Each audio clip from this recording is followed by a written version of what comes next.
Russia is getting desperate on the tank front. That's been known for more than a year as Ukraine forces President Vladimir Putin to burn through his tank stockpiles, despite every measure Russia uses to protect its mechanized units. Coke cages haven't worked. Neither has every other form of armor Russia has come up with to stop Ukraine's drones and anti-tank missiles.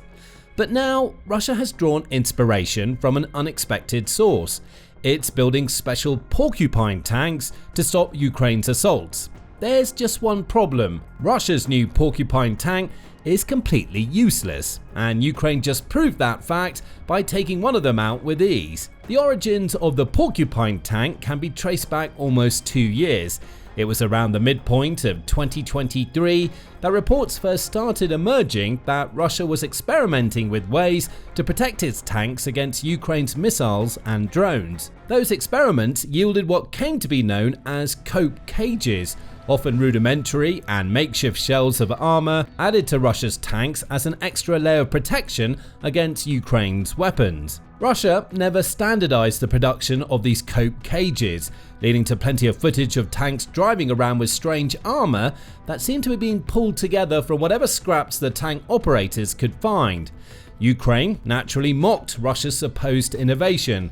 These newly armored vehicles were given the insulting name of turtle tanks, and they ended up proving about as effective as one might expect these slow-moving animals to be in a fight. Ukraine simply started targeting these turtle tanks with its drones. Before long, it was clear to Putin that his makeshift solution wasn't going to work. Russia's tanks were still getting blown up in record numbers, meaning it was back to the drawing board to find a solution. That solution appeared to come toward the end of 2024. That's when images first emerged of a new and extremely unconventional form of armor that Russia was starting to place on its armored vehicles and tanks. The armor mixed the Coke cages of old with a huge assortment of spikes poking out of the top. Turtle tanks had evolved into porcupine tanks, and Putin finally thought he had a solution to the tank destruction problem. In theory, at least he did. The problem with Russia's Coke cages was that they provided some protection against single-charge explosives, but couldn't do anything about the more modern penetrator warheads, such as the Javelin missile that Ukraine was using. Adding spikes to those cages was supposed to solve the problem.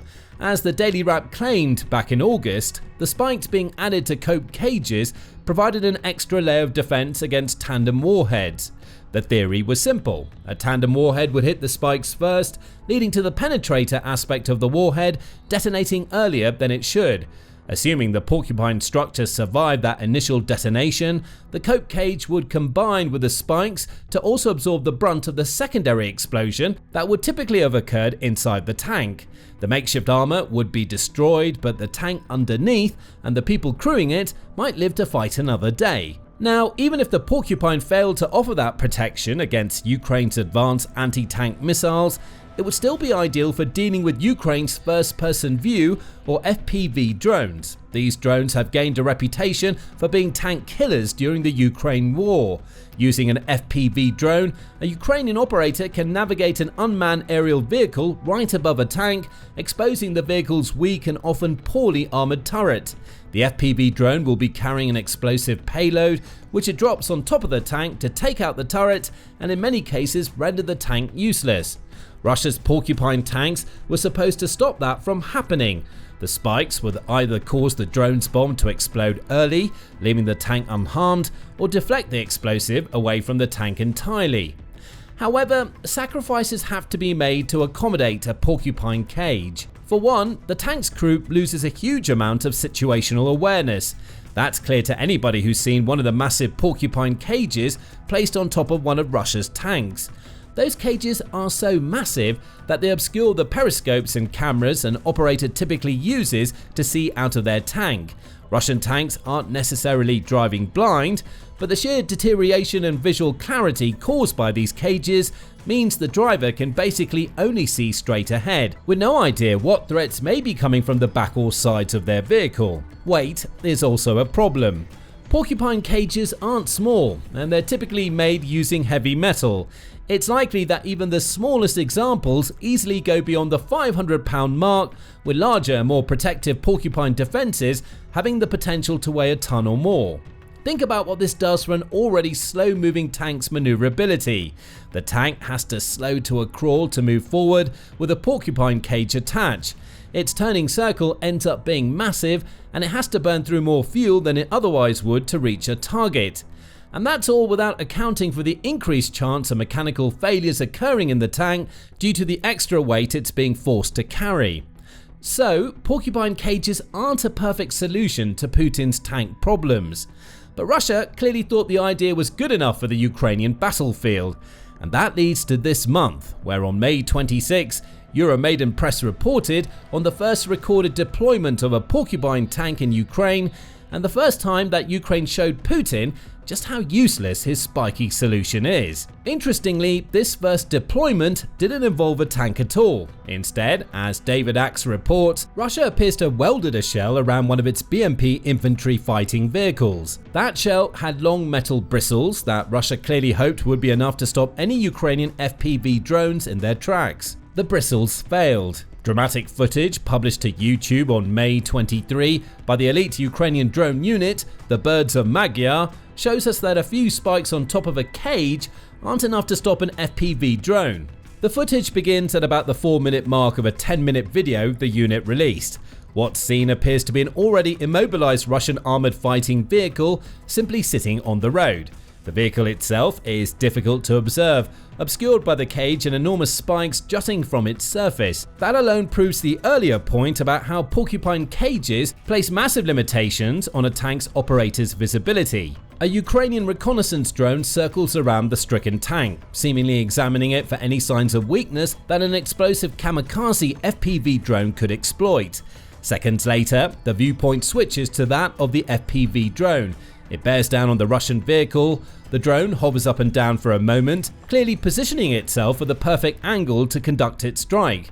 Then it accelerates. The visual from the FPV drone is lost, though for a fraction of a second it can be seen that it's managed to make its way through the porcupine spikes. The footage cuts back to the reconnaissance drone. The Russian tank goes up in a ball of flames, porcupine cage and all. Smoke billows from the vehicle following the explosion, which appears to have affected the tank's turret and is almost slightly contained by the porcupine cage.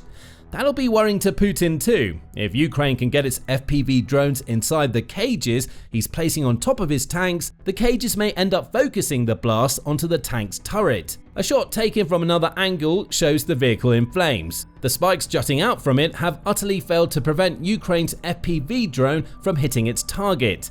Seconds later, bada boom, bada boom, as the video's narrator exclaims. The entire tank explodes, leaving nothing but a burnt out husk lying on a road in Ukraine. Now, there are some caveats to this footage. The most obvious is that Ukraine took out a stationary porcupine tank.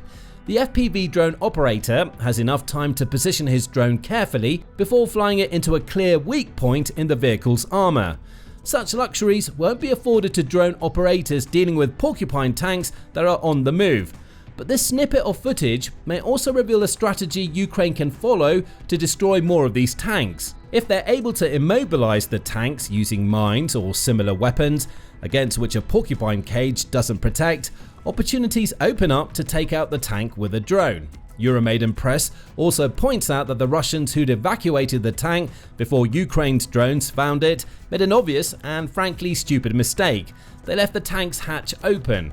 What appeared to be the FPV drone flying into the tank's turret was actually a shot of the drone being flown perfectly into this open hatch. Once a drone is inside, there's nothing a porcupine cage can do to protect a tank.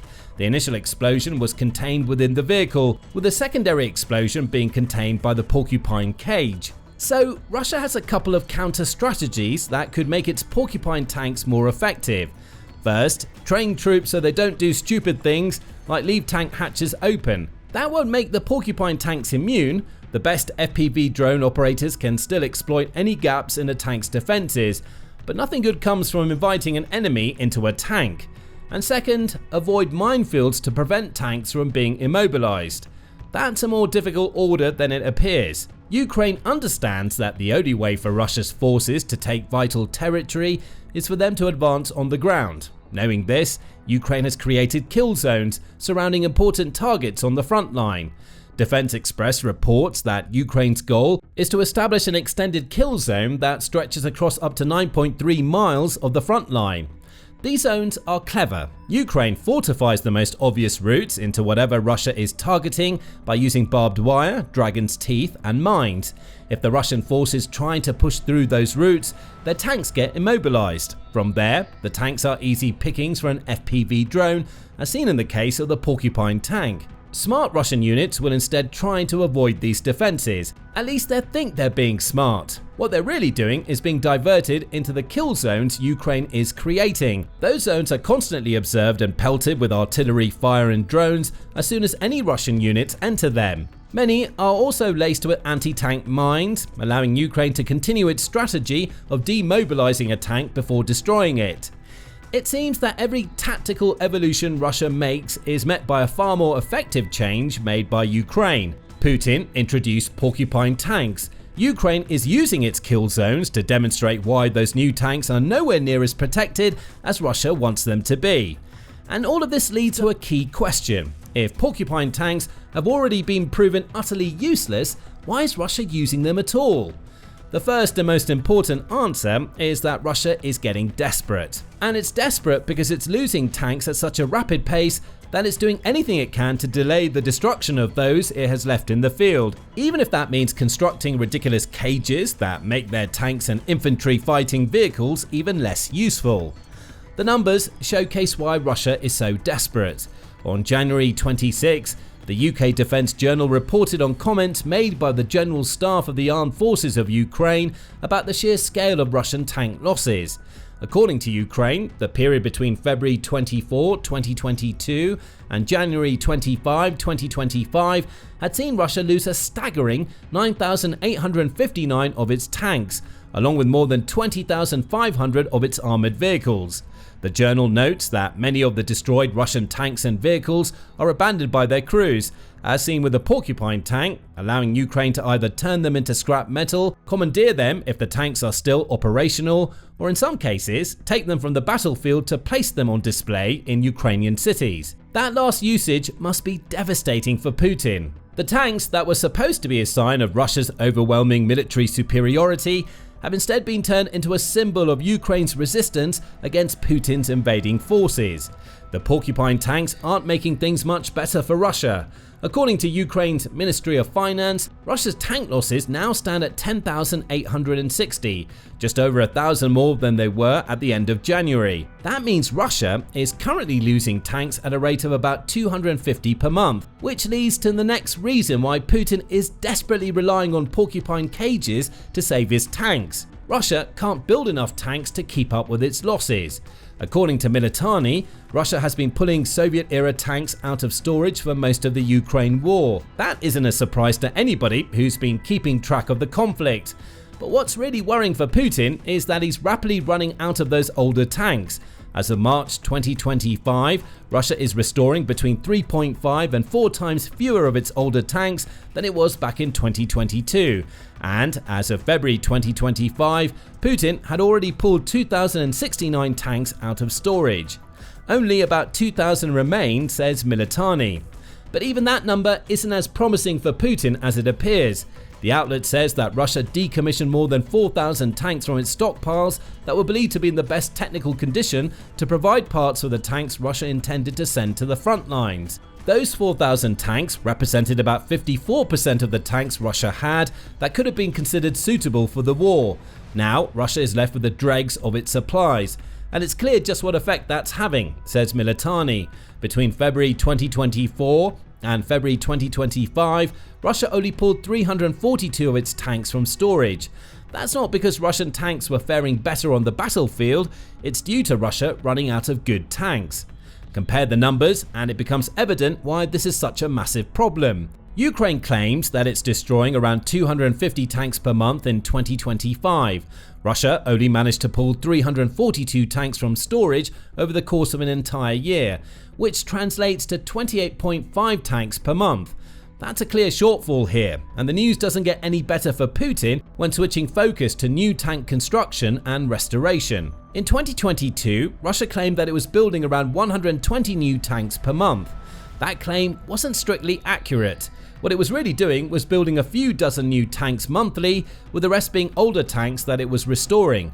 Regardless, this rate of restoration and manufacturing had dropped to 90 units per month in 2023, then dropped again to just 50 tanks per month in 2024. In 2025, Russia is only building or restoring between 30 and 35 tanks per month. Again, the numbers don't add up, and as Militani points out, each tank restoration costs Russia even more tanks that it can no longer send into Ukraine. This is clear with T-80s, as Russia has practically run out of the stockpiles of these tanks that it needed for restorations. Add to all of this that Russia is only building around 80 of its more modern T-90M main battle tanks per year, and it's clear that Russia can't keep up with the sheer scale of its tank losses in Ukraine. Porcupine cages are the last desperate gasp of a Russia that knows it's not going to be able to maintain its constant mechanized assaults against Ukraine for much longer. And that leads to another reason why Russia is hoping Porcupine tanks can be a difference maker. Its rate of progress in Ukraine has slowed down enormously. The UK's Ministry of Defence, or MOD, reveals the figures. It says that the first 3 months of 2025 saw Russia's advances slow to a crawl in Ukraine.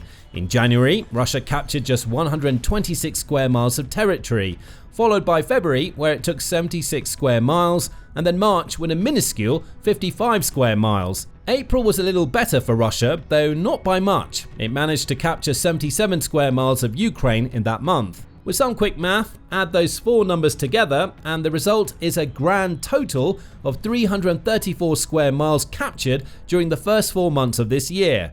Noted earlier was that Russia is losing tanks at a rate of about 250 per month in 2025, resulting in a total of around 1,000 tank losses during the same 4-month period. This suggests that Russia is now losing 2.99 tanks for every square mile of Ukraine that it's capturing. That simply isn't sustainable. Combine this slow rate of capture with Russia's massive stockpile issues, its failure to build enough tanks, and the simple fact that Ukraine is still taking out so many tanks every month, and that's a recipe for disaster. Porcupine cages essentially amount to Russia attempting to cure a gaping wound with a band-aid. Sure, the cages may save a few tanks, but they're so unwieldy and currently so few in number that it doesn't matter anymore. Russia is attempting to save a handful of the ever-decreasing tanks it has left in Ukraine, and Ukraine has just demonstrated that even spikes on top of a tank can't stop its drone operators. So where does all of this leave Russia? Simple, it's scrambling for any solution it can find to deal with its massive tank problems. Cope cages back in 2023 were just the start, with the newer Porcupine cages likely being a case of too little too late. Russia's ground offensives have grown so ineffectual, at least when it comes to capturing the amount of territory Putin needs to win the war he started, that Russia is resorting to using civilian vehicles in many of its mechanized assaults. Russia's military is creaking, not under the weight of Porcupine cages, but under the weight of its own failure. As for Ukraine, it's shown that it'll simply carry on doing what it's done at every point during the war so far. Whenever Russia introduces a new idea to the battlefield, Ukraine quickly teaches Putin that it has a counterattack it can use to make that Russian idea irrelevant. The concept of Porcupine cages is already dead in the water thanks to a combination of Ukraine's mine-laced kill zones and its FPV drones. Now, what else can Russia do to salvage as much of its tank stockpile as possible? Let us know what you think the answer to that question might be in the comments, along with telling us your opinions about Ukraine's dramatic destruction of a Russian Porcupine tank. And remember to subscribe to The Military Show for more videos covering the latest developments in Russia's war in Ukraine, the Middle East, and other conflict zones around the world.